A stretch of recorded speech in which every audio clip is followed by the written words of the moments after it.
Hello, welcome back to another YouTube video. We're going to be looking at analyzing budgets today, 2.2.5. All I ask for is a subscribe and like, and let's get straight into it.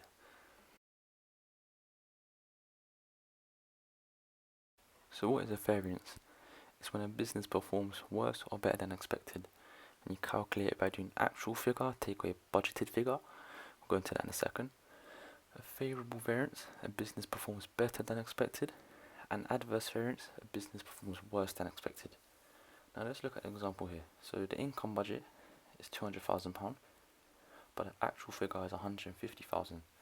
So that means because they expected to get 200k in revenue, they actually got less. So it's an adverse variance of 50,000 because they performed worse. But if we look at the exponential budget, it was 90 grand, but then it's actually 60 grand. So it's a favourable variance of that's meant to say 30, not 50 grand. My bad, because they actually saved money. Hopefully that makes sense.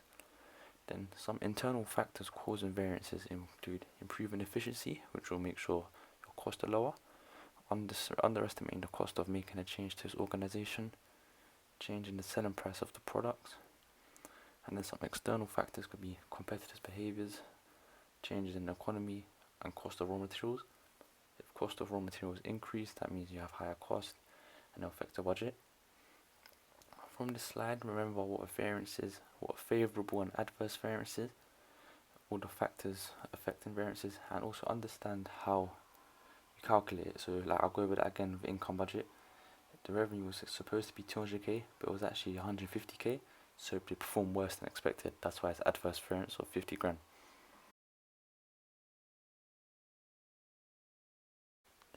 Decisions can be made on an adverse variance, such as changing the marketing mix, so the way a firm promotes the product to gain more sales. Also, they could try and motivate employees to work harder, or they could find cheaper suppliers to lower their costs, or they could do more market research to make more accurate forecasts. Also, decisions can be made if there's a favourable variance.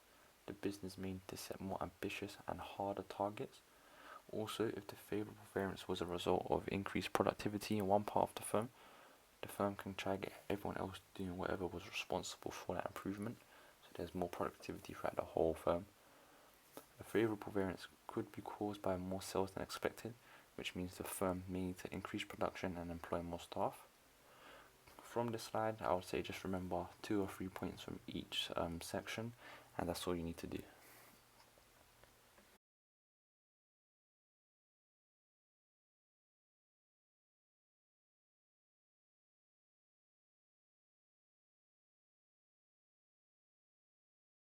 That's it for today's video. All I ask for is a subscribe, like, and share with your friends, and hopefully I'm helping you by just getting to the point and not wasting your time.